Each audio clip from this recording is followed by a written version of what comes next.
আসসালামু আলাইকুম বন্ধুরা, আশা করছি সবাই ভালো আছেন। এই যে চলে আসলাম প্রতিদিনের মতোই আপনাদের কাছে শিল্পীর নতুন আরেকটি ভিডিও নিয়ে।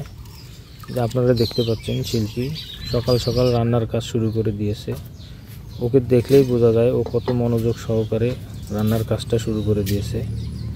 আসলে কি বলবো আপনাদেরকে, শিল্পীর এই মাটির হাঁড়িটা দেখলে আমার ছোটোবেলার কথা মনে পড়ে যায়। কারণ আমি দেখতাম মা চাষিরা এবং দাদিরা যে আগে রান্না করত, সবাই মাটির হাঁড়িতে রান্না করত। আর মাটির হাঁড়ির ভাত টেস্টটাই অন্যরকম।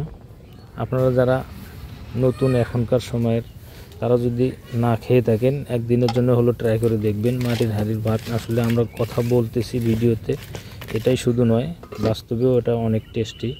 আপনারা খেয়ে দেখবেন। তো দেখা যাক শিল্পী আজকে কি রান্না করে।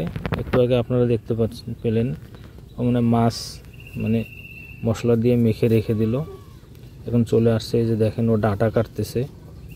এই ডাঁটাগুলো অবশ্য আমি বেশি দিন হয়নি এগুলো বীজ ফেলান, মাত্র 27-28 দিন, মানে এপ্রিল মাসের শুরুতেই বীজটা আমি ফেলেছিলাম। আপনাদেরকে এই শেয়ার করছিলাম অবশ্যই এর আগে।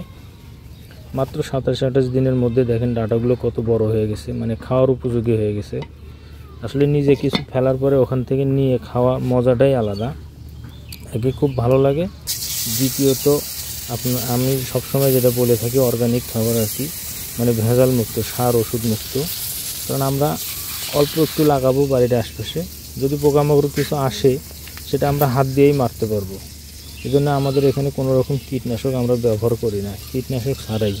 এই জন্য আমরা বলতে পারি এগুলো আমাদের সব ভেজাল মুক্ত। আমরা কিন্তু ইচ্ছা করলে, বাংলাদেশে এমন কেউ নাই, হাতে গোনা কিছু লোক আছে যারা ভূমিহীন আর কি, যাদের বাড়ি ভিটে আছে, তারা আমরা ইচ্ছা করলে কিন্তু বাড়ির ঘরের আশেপাশে, ঘরের পিছন সাইড দিয়ে অনেক ধরনের সবজি লাগাতে পারি।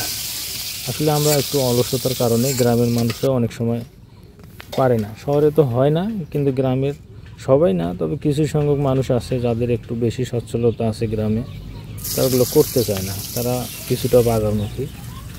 তো বাজারে যাওয়ার চাইতে যদি আমরা অর্গানিক খাবার নিজেরাই তৈরি করে খেতে পারি, এর চাইতে ভালো আর কিছু আমার মনে হয় না, মানে ফ্রেশ জিনিস। আসলে কি বলবো, আমরা গ্রামের মানুষ ইচ্ছা করলে 1-2 সপ্তাহ যদি বাজার না যায় তারপরেও আমাদের চলবে, কিন্তু শহরের মানুষটা তো পারবেই না।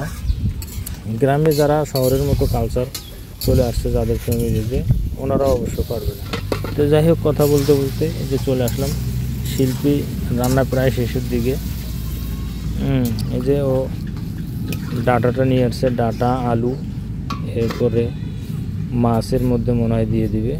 যাই হোক, সাদা মাটা রান্না, যেটা রান্না প্রায় শেষের দিকে ও আবার মাঠে চলে আসছে। মানে আমি এই জমিতে মিষ্টি কুমড়ো লাগিয়েছিলাম, আপনারা দেখছেন। ও এখানে রসুন শাক উঠালো আর কি, অল্প কিছু রসুন শাক। যদি যে কোনো তরকারিতে যদি এই রসুন শাকটা দেওয়া হয়, তরকারির স্বাদ দ্বিগুণ বেড়ে যায়। আপনারা ট্রাই করে দেখতে পারেন। এখন কিন্তু রসুন শাকটা হয় এই মানে এটা হলো বৈশাখ মাস, বৈশাখ জ্যৈষ্ঠ, মানে এই বৃষ্টি যতদিন হবে এই রসুন শাকটা জমির আনাচে কানাচে, বাড়ির আনাচে কানাচে, তারপরে জমিতে যে কোনো জায়গায় এটা হয় আর কি। এটা আমরা খাই মাঝে মধ্যে। এটা ডাক্তাররাও অনেক সময় বলে থাকে এই শাকটা নাকি খুব উপকারী, মানে ওষুধের মতো কাজ করে।